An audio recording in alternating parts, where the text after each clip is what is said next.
वो ये सोच बना के बैठे हैं। सही कह रहे हैं आप। उनको ये नहीं दिख रहा कि अपने देश के लिए आपको कुछ करने का मौका मिला था 5 साल, आपने अपने देश के लिए 5 साल दिए, वो ये नहीं देख रहे। ये नहीं देख रहे। क्यों? क्योंकि जो हमारी ये जो नशा है ना सर, ये क्या करता है, हमारा सबसे पहले नशे का टारगेट क्या होता है? आदमी का जुनून खत्म करना। उसके बाद उसे हल्के हल्के नकारात्मक बनाएगा, नकारात्मक, बिल्कुल सही। हर जगह से काटना शुरू करेगा। बिल्कुल। पिताजी से काट देगा, घर से काट देगा, अपनी गर्लफ्रेंड से बना देगा, अपनी माँ से कटवा देगा, फिर आएगा तुम पे, फिर तुम्हारे शरीर से कटवाएगा तुम्हें। बिल्कुल। तो इसे बोलते हैं स्लो पॉइजन। बिल्कुल बिल्कुल। ये आपको हल्के अंधकार में ले जाएगा, और एक वक्त ऐसा आएगा कि कुछ लड़के जो नहीं उभर पाते या उनको ऐसे कोई मित्र नहीं मिल पाते जो उनको निकाले, आत्महत्या कर लेते। आपने देखा होगा कितने केसेस आते हैं। बिल्कुल बिल्कुल। अभी लास्ट ब्रॉडकास्ट में भी हमें पता चला। तो आकाश, आप भी इस समय अपनी उस गुड सोसाइटी में पहुंच चुके थे, ये टाइम वही था शायद? अभी उस गुड सोसाइटी में नहीं पहुंचा था मैं। ओके। अभी थोड़े से जीवन में और धक्के खाने बाकी थे। ओके। अब घर से पैसा मिलना हो गया मुझे बंद, क्योंकि मेरी माँ को मेरी एक्टिविटी दिख गई। क्योंकि इस नशे में जो जब ये बनता है तो उसमें अफीम की मात्रा ज़्यादा डलती है। ओके। अफीम क्या करती है, हमें नींद दिलाती है। बिल्कुल, है ना, सो जाता है आदमी इसमें। तो आज भी मुझे याद है कि मैं जब शाम को घर आया तो मेरे पिताजी ने, मेरी माताजी ने खाना रखा हुआ था। तो मुझे नीचे बैठ के खाने का शौक है, मैं नीचे बैठ के आराम से हाथ पैर धो के पॉलिथीन मार के तब खाता हूँ खाना। अब जब मैं खाना खा रहा था तो जो रोटी मैंने अपनी प्लेट से ली, मुझे आज भी याद है, भूला नहीं चीज को। तो जब मैं उसे अपने मुंह में डाल रहा था तो मैं यूं लेके बैठा हुआ था, यूं, और मैं सो रहा था, खाना यूं था मेरा, ऐसे ही जी। और कम से कम 10 से 15 मिनट में वहीं था, और मेरे माता पिता मुझे देख रहे थे और वो कह रहे थे कि इसे क्या हो गया। उनको लगा कि इसके ऊपर कुछ ऊपर आ गया, भूल वगैरह। जी। ओके। क्योंकि उन्हें नहीं पता फैमिली पुराने आदमी बेचारे, है ना। तो मेरी माँ ने बोला कि बेटा खाना खा के सो जाना, इतनी नींद आ रही तो सो जाना। मैंने कहा नहीं मैं सो रहा हूँ, मैं सोच रहा हूँ। ओके। मैंने कहा वाह क्या सोच रहा है ना। हमारे व्यवहारों के साथ हमारे जो हमारे व्यवहार ही कहेंगे, हमारे वो भी बदलने शुरू होते हैं, झूठ बोलना शुरू करते हैं हम लोग, है ना। एटीट्यूड हमारे बहुत गंदे हो जाते हैं। जी, नहाना छोड़ देते हैं हम लोग, क्योंकि जो स्मैक पीने वाला व्यक्ति होगा वो नहाता नहीं है। बिल्कुल बिल्कुल। जैसे कुत्ता होता है, बिल्कुल, वो पानी से भागता है, उसी प्रकार से जो एक ड्रग एडिक्ट होगा वो पानी से भागता है। हाँ, भागता है। नाखून बढ़ेंगे, हाँ, दाढ़ी बढ़ती जाएगी, गंदगी पसंद टाइप का रहेगा वो, नहाएगा नहीं कई दिनों तक, अंडरवेयर नहीं बदल रहा, बिस्तर उसका वैसे ही रहेगा, उसे कहा कुत्ते के साथ सो जाओ वो वहीं सो जाएगा। बिल्कुल। तो ये क्या दर्शाता है कि वो व्यक्ति जो है वो जीवन से दूर जा रहा है। हाँ, बिल्कुल। उसे जिज्ञासा खत्म हो रही है। तो ये मेरे साथ होने लगा। तो मेरे माता पिता ने मुझे जब नोटिस करना शुरू करा, तो मुझे आज भी याद है, एक हमारे देहरादून में बहुत पहले एक संस्था हुआ करती थी, फेलोशिप थी, निजात नाम से। जी। वहाँ पर उन बच्चों का इलाज होता था जो नशे से ग्रस्त हो जाते थे। वो संस्था उन बच्चों की मदद करती थी निकालने में। तो मेरे पिताजी को किसी ने बताया, वो मुझे एक दिन वहाँ ले गए। तो वहाँ के जो संचालक साहब थे वो बैठे थे, तो उन्होंने मेरे से सिर्फ एक चीज़ पूछी, मेरे हाथ देखे। मैंने कहा पता नहीं क्या देख रहे हैं। उन्होंने मेरे से एक चीज़ पूछी कि आप नशा करते हैं? मैंने कहा सर मैं कभी कभी करता हूँ। ओके। क्या आपकी नशा छोड़ने की इच्छा है? मैंने कहा सर जब मैं इतना करता ही नहीं तो भी इच्छा उसका तो फर्क ही नहीं पड़ता। उन्होंने कहा आप घर जा सकते हैं। अच्छा। हाँ। तो मेरे पिताजी को बोला कि नहीं आपका लड़का ठीक है, आप घर ले जाइए। मेहनत उन पे होती है जो चीज़ों को स्वीकार करता है। बिल्कुल सही बात। मैंने उस चीज़ को स्वीकार ही नहीं करा, तो उसमें मेरे पिताजी क्या कर लेंगे? बिल्कुल सही बात। काम तो मेरे ऊपर करवाना है। हाँ, बिल्कुल। तो उन्होंने बोला कि सर आप अपने बेटे को घर ले जा सकते हैं, आपका लड़का ठीक है। मेरे पिताजी को खुशी हुई कि चलो यार मेरा लड़का ठीक है, किसी वैसा नहीं है। हम घर आ गए, लेकिन वो चीज़ हल्के हल्के फिर शुरू होती चली गई। अब जब मैं इस चीज़ में बहुत ज़्यादा अंधकार में चले गया था, तो मैंने अपने नशे को प्राप्त करने के लिए, आज भी मुझे याद है, राजपुर रोड में साईं बाबा मंदिर है, उसके बैक साइड में मैंने सबसे पहला फ़ोन चुराया था एक आदमी का। वो भी कैसे करा कि मैं और मेरा दोस्त जो थे, हम लोग नशा कर रहे थे। नशा करते करते दिमाग हमारा नशे को प्राप्त करने के लिए बहुत तेज चलने लग गया था। पैसे खत्म हो चुके थे, गाड़ी में तेल लेता, नशा की तलब लग रही थी। तो एक बेचारा बिहारी आदमी था जो कहीं बिहार से काम करने आया था, वो अपनी छुट्टी लेके घर जा रहा था। तो मैंने उसको बड़े स्टाइल से बोला, मैंने कहा एक्सक्यूज मी ब्रदर, कि थोड़ा सा हमें ऐसी दिक्कत हो गई है, क्या आप हमें फ़ोन करवा सकते हैं? उसने देखा सभ्य परिवार से लड़के हैं, इस चीज़ का नशेड़ी फ़ायदा उठाता है, इंग्लिश बोल रहा है। हाँ, कि देखो गलत लड़के नहीं है। मैंने जैसे उसका फ़ोन लिया, मैंने गाड़ी भगा दी और वो बेचारा मेरे पीछे भागा। और मैंने उसको हटा के मैं फ़ोन चुरा के बहुत दूर चले गया। फ़ोन को मैंने बेचा, कुछ पैसे प्राप्त हुए तो मैंने अपने दोस्त को बोला, मैंने कहा देख इसे बोलते हैं दिमाग, तेरे में तो दिमाग ही नहीं है, तो सिर्फ मेरे पीछे बैठ जाता है और तो कुछ करता है नहीं, मुझे सब कुछ करना पड़ता है। मतलब एक तरह से क्रिमिनल एक्टिविटी, मैं क्रिमिनल एक्टिविटीज़ में इन्वॉल्व होने लग गया अपने नशे को प्राप्त करने के लिए। मेरे अंदर से डर खत्म हो गया था कि यदि वो मुझे पकड़ लेते तो वो मुझे पुलिस थाने ले जाते, मेरे पिताजी को बुलाते, क्या उन पे क्या बीतती। रेपुटेशन है। मैंने वहाँ तक नहीं सोचा, बिल्कुल, क्योंकि सामान्य व्यक्ति जो नशा नहीं करता वो कल का सोच के चलता है कि यार कल मेरे घर में आज मेरे पास 100 रुपये है तो इसे मैं आज खर्च दूंगा, तो कल वो मेरे बच्चों को कहीं दिक्कत आ गई तो मैं क्या करूंगा। क्या करें, वो सामान्य व्यक्ति है, बिल्कुल। लेकिन मैं असामान्य हो चुका था। नशा हमारी छोट को बहुत सूक्ष्म कर देता है। जी सर। अब मैं उस चोरी में सफलता प्राप्त करी मैंने, और मैं गया, मुझे 3000 रुपये का मैंने बेचा। मैंने उस दिन खूब रज के नशा करा, शराब भी पी, मैरिजुआना भी पिया, और अपना और choice चॉइस ऑफ ड्रग जो मेरा स्मैक था वो भी पिया। अगले दिन मैं फिर उठा, तो अब क्या हुआ, मेरे दिमाग ने मुझे फिर बोला वैसा ही कर। हाँ, कि देख कल कितना आसानी से तूने एक आदमी का उल्लू बनाया और तुझे 3-4 हजार रुपये प्राप्त हुए, आज तो बुरी तरह से किसी को क्या पता लगा रहा है। ओके। मैंने कहा चलो, मैंने पहले फिर शराब का सेवन करा, अपने आप को शैतानियत में डाला। ओके। फिर मैंने गाड़ी उठाई, नशे में कर रहा हूँ सब में, हाँ बिल्कुल, है ना, होशो-हवास में तो मैं डरता था, मैं बिल्कुल, मुझे डर हाँ। लगता था, मैं नहीं कर पाता था। लेकिन जब मैं नशा करता तब मैं बेखौफ हो जाता था। फिर मैंने बाइक उठानी, फिर जाके चोरी करनी, ऐसे करते करते काफ़ी लंबा समय बीत गया। तो एक दिन की बात है कि मेरे पिताजी काफ़ी मायूस थे और चर्च गए हुए थे। तो चर्च में एक भैया थे, वो भी अच्छा थोड़ा सा यहाँ पे रोकूंगा आकाश। जी सर, जी सर। क्या कभी ऐसा कभी कोई क्रिमिनल एक्टिविटी ऐसी हुई कि जब आपको कभी अरेस्ट हुए हो या फिर ऐसा कभी केस वगैरह हुआ ऐसा? ऐसा मेरे जीवन में हुआ था जब ये चीज़ें बहुत ज़्यादा हो चुकी थी। ओके। वो तो चलो ईश्वर की कृपा थी, ईश्वर जानता है कि मैं ऐसा बुरा लड़का नहीं था, जो भी कर रहा था मैं अपने नशे को प्राप्त करने के ईश्वर लिए ने कर रहा बचा था। लिया, है ना, वार्निंग दी थी ओके, कि ऐसा मत कर, ऐसा हो सकता है। ठीक है ना। मैं चोरी करी थी, मैंने चोरी करके जब घर आया था तो रात को पुलिस वाले लेने आ गए थे मुझे, ओके। और जो मेरा साथ का मित्र था वो थाने में था। तो जब पुलिस वाले आए तो मेरे घर वाले डर गए। रात के 11 बजे की अचानक से हमारे घर में तो कभी कोई ऐसा व्यक्ति आया नहीं। मेरा पुलिस की जीप आई थी, तो मेरे पापा ने मुझे बोला कि नीचे पुलिस आ रही है, तूने कोई काम किया क्या? मैंने कहा पुलिस वालों से मुझे मिलाओ। मैं गया, सर ने मुझसे पूछा कि वो आपने एक वारदात की थी, वो चीज़ कहाँ है? मैंने कहा सर आप मेरे कमरे में जाइए, ऊपर आप कंबल देखेंगे, कंबल को उठाना तो वो चीज़ वहाँ पड़ी है।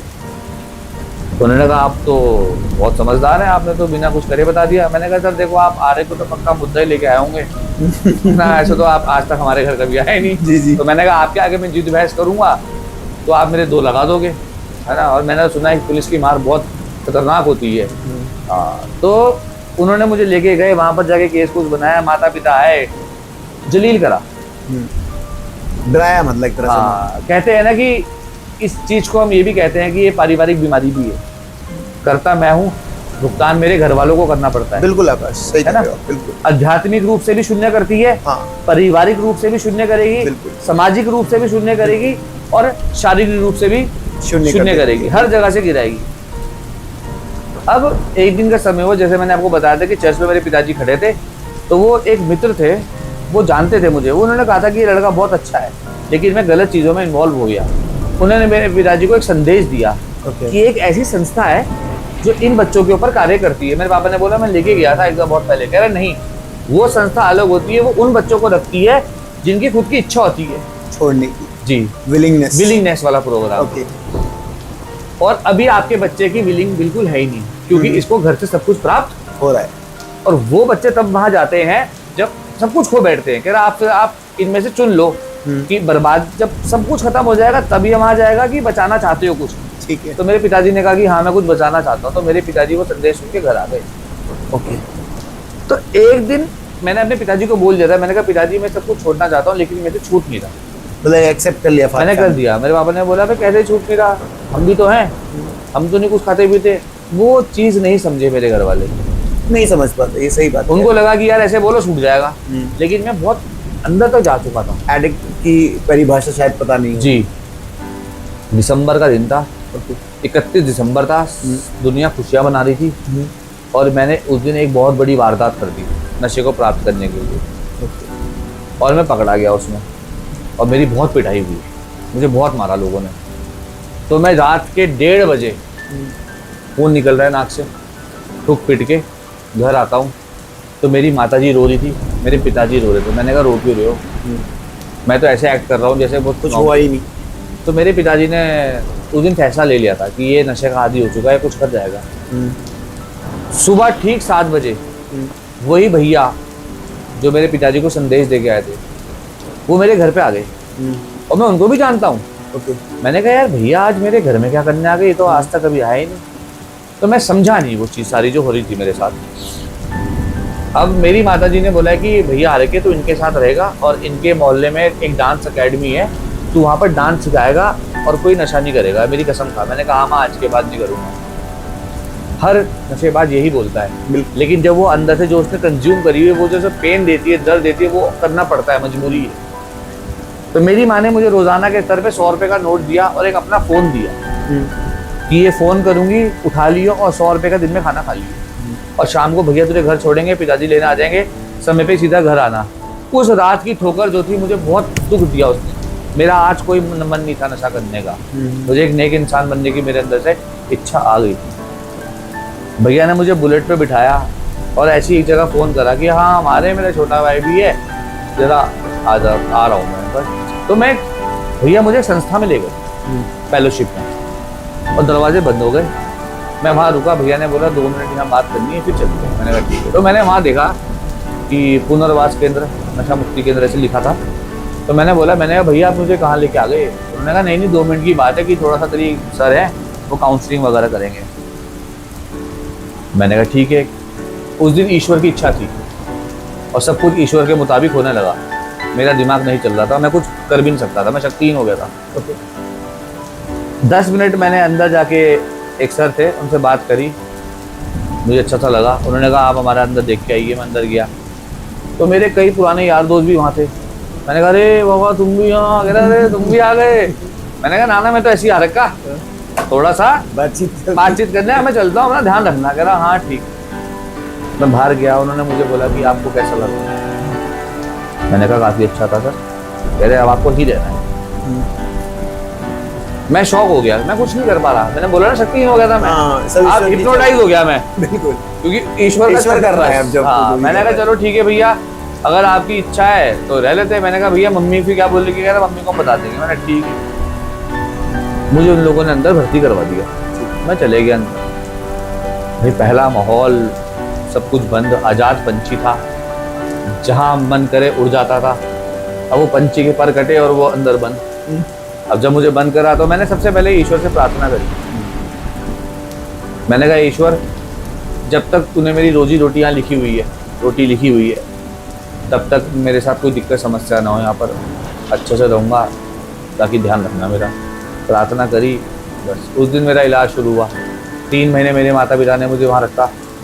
काफ़ी कुछ सीखा मैं वहाँ पर, घर वालों का प्यार, जो मैंने चोरियाँ करी, सब चीज़ का पछतावा हुआ, मतलब बिल्कुल रियलाइजेशन हुआ। बस उस दिन का दिन था, और अब मैंने फिर इसी तरफ अपना ज़िंदगी मोड़ ली, इस काम को करने। जी, इस तरीके में काफ़ी बच्चों के साथ जुड़ा, आया गया, सीखा। तो इस कार्य में मुझे 14 साल हो गए। 2013 से 25 चल रहा है ना। और ऐसा नहीं कि वहाँ से आने के बाद मैं एकदम सही रहा। मैंने चुपचाप कुछ गलतियाँ करी भी कभी, लेकिन उसका भी मुझे ऊपर वाले ने कॉन्सिक्वेंस दिया। मैंने वो भी भोगा। मतलब छोड़ने के बाद जब रिहैब से आए, मैं घर आया, मेरे गुरुजी ने कहा था कभी डिसऑनेस्टी नहीं करनी अपने साथ। मैंने वो डिसऑनेस्टी करी। मैंने कोई नहीं देख रहा, चुपचाप स्मैक नहीं पीऊंगा, शराब पी लूंगा कभी कभी। मैंने ये सोचा कि अब मैं बनूंगा सोशल ड्रिंकर, कभी कभी करने वाला आदमी। लेकिन मेरे गुरुजी ने मुझे एक बार बता दी थी कि एक बार का नशेबाज जीवन भर का नशेबाज। मैंने कहा फालतू की बातें। मैंने कहा क्या पता अपने पैसे बनाने बुनने के चक्कर में होंगे। आपने फिर एक्साइटेड में वो प्रैक्टिकल करके देखा? क्योंकि कहा जाता है कि 3 प्रकार की पर्सनालिटीज होती हैं। एक वो पर्सनालिटी जिसकी माता जी ने कह दिया कि बेटा इस मोमबत्ती में उंगली नहीं करनी, वो कहता है हाँ माँ, उन्हें कह दिया ओके तो ओके है, वो कभी नहीं करेगा। एक होता है कि माँ ने क्यों कहा, क्या पता इसमें क्या है, वो करता है और वो जलता है, तो वो कहता है हो माँ ने कहा था कि नहीं करना, अब नहीं करूँगा। एक होता है जो इधर से भी करता है, फिर वो उधर से भी करता है, वो हर जगह से करता है, लेकिन अंत में सिर्फ जलता है। मैं वो था, तीसरी पर्सनालिटी। तो मुझे फिर कॉन्सिक्वेंस मिला, तो काफी कॉन्सिक्वेंस भुगतान करे। अंत में जब मेरे जीवन में थोड़ा समय निकल गया इन सब चीजों में, 3-4 साल निकल गए गलती करते करते, अब मैं थक चुका था। ओके। उस दौरान मेरे 4-5 रिहैब हो चुके थे। 5 and 4 टाइम आपने जी जी ट्रीटमेंट जी, लिया। अप एंड डाउन जाता रहा, आता रहा, क्योंकि मैं अपना शाना दिमाग, स्मार्ट माइंड चलाना नहीं छोड़ रहा था। और कहे अनुसार, मतलब कहीं ना कहीं मैनेज करने की कोशिश कर दे कि हाँ। छोड़ना भी है, हाँ। और कभी कभार इसका एंजॉय भी फील करना। हाँ। बट वो हो नहीं पा रहा, वो कॉम्बिनेशन बिल्कुल, नहीं बन बिल्कुल। पा रहा है। या तो मैं नशा छोड़ दूं, हाँ। या तो मैं करता रहूं, दोनों में से एक चीज हो सकती है। ओके। अब मैं चाह रहा कि दोनों चीजें मेरे पास रहे, कि मैं कभी कभी करूं भी हाँ। और कभी कभी मजे भी लूं, मजे भी। लेकिन ऐसा हो नहीं पा रहा था, ओके। क्योंकि मुझे थी क्वांटिटी में नशा करने की आदत। मेरे दिमाग को जो डोपामाइन होते हैं, हाँ। उनको ज्यादा से ज्यादा चाहिए। हल्का सा देता था वो और करते थे कि और आजा और आजा और आजा। जिस दिन नहीं करता था उस दिन वो कुछ कहते ही नहीं थे। लेकिन उस दिन क्या होता था कि जो बॉडी में चले गया, वो बॉडी डिमांड करती थी डोपामाइन को, वो कीड़े वहां काटते थे। वो भी बोलते डिमांड मैं फिर फंस गया उस चक्कर में, बार बार फंस रहा। अब मेरे पिताजी ने मुझे घर से निकाल दिया और मुझे बेदखल कर दिया, अखबार में दे दिया कि तुम जैसे लड़के को हम नहीं रख सकते। अब मैंने शुरू खाए धक्के खाने बाहर जीवन में, कभी यहाँ काम कर रहा, कभी वहाँ काम, लेकिन नशा तब भी नहीं छोड़ रहा था। अच्छा। हाँ, कभी कभी करूँगा, तब भी मुझे सफलता प्राप्त नहीं हुई। अंत में जब मैं थक हार गया, तो मेरे जीवन में सिर्फ एक ही मेरा एक दोस्त था, है अभी भी, वो सऊदी चले गया था। उसके गुरुजी के माध्यम के कहीं द्वारा, वो भी काफ़ी समय से इसी दौरान चल रहा था। वो अपनी गाड़ी चला रहा था, मैं अपनी गाड़ी चला रहा था। तो मैंने उसको बोला, यार मैं थक चुका हूँ भाई, मैं मेरी मदद कर दे। उसने बोला कि ये नंबर है, दिए गए नंबर पे फ़ोन करो और अपना जीवन बनाओ। मैंने कहा अच्छा जी। दिए हुए नंबर पे फ़ोन करा, उसने बोला जी ऐसा ऐसा लगेगा, इतने इतने पैसे लगेंगे, आप यहाँ से दुबई चले जाओगे।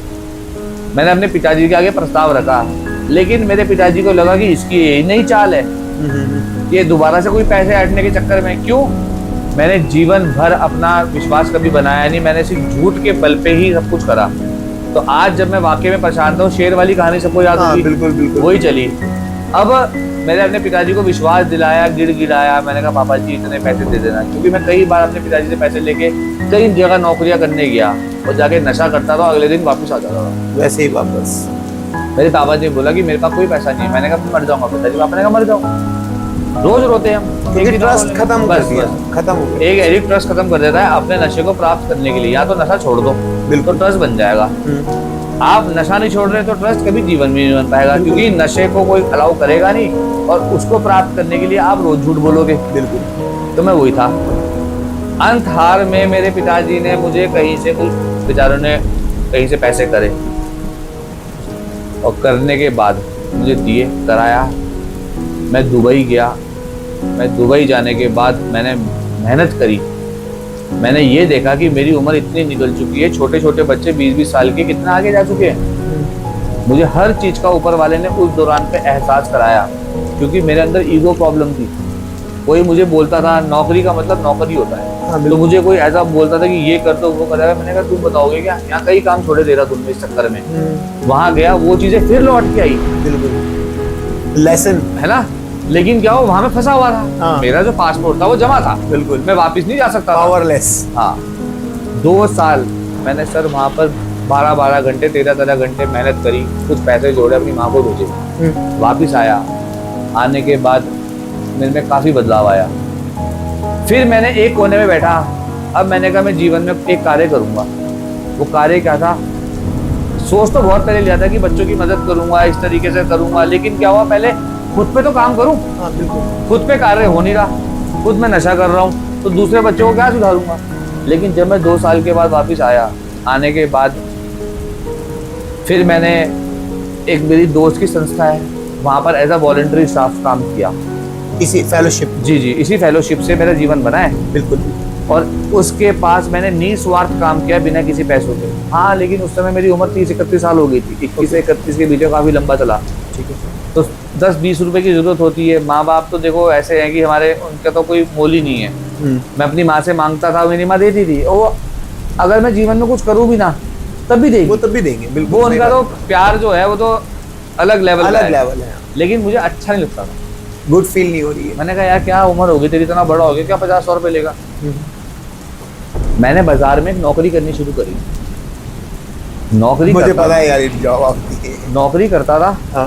संस्था से सुबह जाता था, नौकरी करता था और सीधा संस्था वापस आता था। मेरे गुरुजी ने मुझे 13 में कह दिया था, 2013 में, कि आप एक एडिक्ट पर्सनालिटी हो, आपको बिना नशे के कम से कम मेरे पास 1 साल देना पड़ेगा। उस समय मेरा दिमाग ये कहता था कि अरे छोड़ो, ये तो मेरे ख्याल से अपने काम कुम कराने के लिए यहाँ पर नौकर बना के रखते हैं। मैंने कहा घर चलते हैं अपना। लेकिन 10 साल के बाद मुझे वो बात याद आई और मैंने उनकी वो दी हुई बात अप्लाई करी। मैंने कहा 1 साल तक समर्पण कर दिया रिहैब पे। और एक हमारे कार्यक्रम में, फेलोशिप में एक चीज़ कहा जाती है, डायरेक्शन फॉलो। बिल्कुल। जैसा कहा जाए आप वैसा करो। यदि आप आज भी पूछते हो कि ऐसा क्यों वैसा क्यों, कहीं ना कहीं आपकी दोबारा प्रतिक्रिया चालू होगी, आप दोबारा नशे की तरफ जाओगे। बिल्कुल। क्योंकि आज भी आपके व्यवहार वही हैं। बिल्कुल। तो मैंने उस दिन वो नियम नहीं करा क्योंकि मैं थक चुका था। मैंने वो चीज़ करी। 1 साल के बाद मेरा रिकवरी बर्थडे बनाया गया है। रिकवरी बर्थडे किसे कहा जाता है आशु जी? एक व्यक्ति जो एक दिन, जो रोज नशा करता है, 365 दिन में 365 दिन नशा करता ही करता है, कोई नागा नहीं होता। बिल्कुल। उस व्यक्ति के लिए एक दिन करके जब वो 365 दिन पूरे करता है बिना किसी नशे के, तो हम जितने भी भाई हैं जो आज इस बीमारी से ग्रस्त थे और सही हैं, हम उसके लिए एक छोटा सा सेलिब्रेशन करते हैं, मोटिवेशनल प्रोग्राम कि भाई हम तुझे बहुत बहुत बधाई देते हैं कि तूने एक दिन करके 1 साल पूरा निकाला नशे की, जो 1 मिनट नहीं रह पाता था। और वो व्यक्ति दूसरे जो सुधरता हुआ नशेबाज है उसको ये बताता है कि देखो भाई, 1 साल पहले जब पहला दिन था मेरी स्थिति में 5 रुपए थे और 1 साल बाद मैंने क्या कुछ जोड़ा। बिल्कुल सही। ईमानदारी से। और आज मेरे माँ बाप यहाँ खड़े हुए, आप उनसे पूछ सकते हो। तो मुझे काफ़ी अच्छा लगा। तो हमारे सीनियर मेंबर हमें बहुत बहुत बधाई देते हैं कि दूसरा वर्ष आपका बिना नशे के शुरू होने वाला है। इसी ईमानदारी से आप 2 वर्ष पूरे करिए। न्यू गाइडेंस जी, तो न्यू डायरेक्शन जी, ऐसी करते करते मुझे 17 सितंबर को जो आने वाला है 5 वर्ष पूरे हो जाएंगे। कांग्रेचुलेशन आकाश यार, है ना। मैंने इन 5 सालों में अपनी एक जुबान में कभी बियर भी नहीं रखी। मेरे कई यार दोस्त मिलते कहते थॉमस भाई तुम तो पी के आ रहे हो। मैं उनको कार्यक्रम में बहुत कुछ सिखाया भाई जी, बिल्कुल बहुत कुछ सिखाया कार्यक्रम में। मुझे आज भी 5 वर्ष हो गए, मैं रिहैब में रहता हूँ। अपनी संस्था है मेरी रायपुर में। क्या नाम है? विकसित जीवन इवॉल्व। थोड़ा सा व्यूअर्स को बताएं। रायपुर में एक अपनी मेरी संस्था है, फेलोशिप इवॉल्व लाइफ ट्रस्ट विकसित जीवन करके मैं संस्था चलाता हूँ। काफ़ी बच्चों को मैंने उद्धार कराया वहाँ से इन 5 सालों में और मुझे बहुत अच्छा लगता है। पहले क्या था कि जो नशे को प्राप्त करने के लिए मुझे नशा होता था उसका मुझे जुनून था, लेकिन अब ये जुनून पूरा यहाँ बदल चुका है कि अब मुझे एक नशा रहता है कि किसी के जीवन को मैं बचा दूँ। और बचाने के बाद जब वो बच्चा घर जाता है तो उसके माता पिता जो मुझे आशीर्वाद देते हैं, वो मुझे खाने की जो ताकत मिलती है ना, उससे भी ज़्यादा मज़ा आता है। एक सेल्फ सेटिस्फैक्शन। लेकिन इस मार्ग पे चलने के लिए देखो, सबसे पहले कहे अनुसार और ईमानदारी। अगर कार्यक्रम में कभी भी किसी भी फेलोशिप में आप जाते हैं तो सबसे पहले ईमानदारी लेके जाना। बिल्कुल। अगर आपके अंदर ईमानदारी नहीं, क्यों? क्योंकि नशे के दौरान हमारी ईमानदारी मर जाती है। बिल्कुल, है ना। तो बदलाव कहाँ है? नशा छोड़ दिया लेकिन ईमानदारी आज भी नहीं है। तो 1 साल चल लोगे, 2 साल चल लोगे, तीसरे वर्ष फिर नशा करोगे या चौथे वर्ष फिर नशा करोगे, और वो 4 साल 1 दिन के अंदर नहीं, 10 दिन के अंदर वो मिट्टी हो जाएंगे और आपको दोबारा से उसी जगह पे लेके खड़ा कर देंगे। खाली जेबें, चप्पल भी नहीं होगी, माता पिता फिर निराश कि आज भी वैसा है। तो एक प्रकार से अपना एक संकल्प कह सकते हैं इसे कि भाई एक दिन करके मेरा संकल्प है कि अब ऐसा करना है, वैसा करना है। और अपने प्रति ईमानदारी जिस आदमी के अंदर है वो नशा जरूर छोड़ता है। कोई बड़ी समस्या नहीं है कि नशा छूटता नहीं है, उन्हीं लोगों के लिए छूटता है जो ईमानदार है। तो सर इसी तरीके से अपनी जर्नी कर रहा हूँ मैं, और काफ़ी बहुत अच्छा काम कर रहे हैं। काफ़ी मज़ा आता है मुझे इस सब चीज़ों में। युवा, जैसा कि अभी आप सभी ने सुना, आकाश ने अपनी लाइफ में कैसे स्ट्रगल किया, कितने डाउनफॉल आकाश की लाइफ में आए, फैमिली से डिटैच हुआ, फ्रेंड से डिटैच हुआ, खुद से डिटैच हुआ, फिर उसके बाद रिबिल्ड किया दोबारा से, ट्रस्ट गेन करने में कितना टाइम लगा, फैमिली को सपोर्ट किया, और आज सोशल वेलफेयर को प्लेटफॉर्म बनाकर वो कैसे देश की सेवा कर रहा है, अपने समाज की सेवा कर रहा है, अपने क्षेत्र की सेवा कर रहा है और अपने जैसे यूथ की सेवा कर रहा है जो कभी डिस्ट्रैक्ट थे या डिस्ट्रैक्ट हैं या कभी नशे के पीड़ा में उलझे हुए थे, कंफ्यूज थे, डिस्ट्रैक्ट थे, बहुत ज़्यादा पजल थे अपनी लाइफ से। बहुत सारे कॉज के साथ वो एक ऐसा जीवन जी रहे थे जो शक्तिहीन तो था ही, वो दिशाहीन भी था। और ऐसे जीवन जीने वाले व्यक्तियों के लिए आज विकसित जीवन फाउंडेशन के नाम से आकाश थॉमस जी उत्तराखंड देहरादून में रायपुर क्षेत्र में अपना एक रिहैबिलिट सेंटर चला रहे हैं, जिसको चलाते हुए 5 वर्ष हो गए हैं, जिसमें उनके द्वारा बहुत सारे युवाओं को नया जीवन दिया गया, जिसमें HIV से संबंधित या कोई ऐसे भी कई बच्चे हैं जिनके पास धन का अभाव था या कोई लाइलाज बीमारी से पनप रहा था। कई ऐसे भी बच्चे हैं आकाश जी के पास जिन परिवारों के पास धन नहीं है, उन्होंने निःशुल्क इलाज प्रदान किया और आज उन्हें व्यवसाय भी प्रदान करवाने का प्रयास कर रहे हैं और कोशिश कर रहे हैं कि जिस प्रकार वो आज एक सतमार्ग पे हैं तो वो बच्चे भी सतमार्ग पे रहें, ताकि हमारा उत्तराखंड, हमारा भारतवर्ष नशा मुक्त हो सके, नशे की जंजीरों से मुक्त हो सके, सशक्त हो सके और अपने आप को उस जगह पे ले जा सके जितना हम पीछे हो चुके हैं। जैसे कि हमने बताया कि पलायन, उत्तराखंड संस्कृति, हमारी जो है हमारा जो ट्रेडिशंस हैं वो ख़त्म होते जा रहे हैं धीरे धीरे। तो जितने भी फेलोशिप के मेंबर्स हैं या जितने भी रिकवर मेंबर हैं, उनका एक ही काम है कि हम इस मैसेज को सभी तक पहुंचाएं, उनको कनेक्ट करें अपनी रिस्पॉन्सिबिलिटी से, अपने कैरेक्टर से, उनको कनेक्ट करें अपनी देवभूमि से, अपने राज्य से, अपने भारतवर्ष से।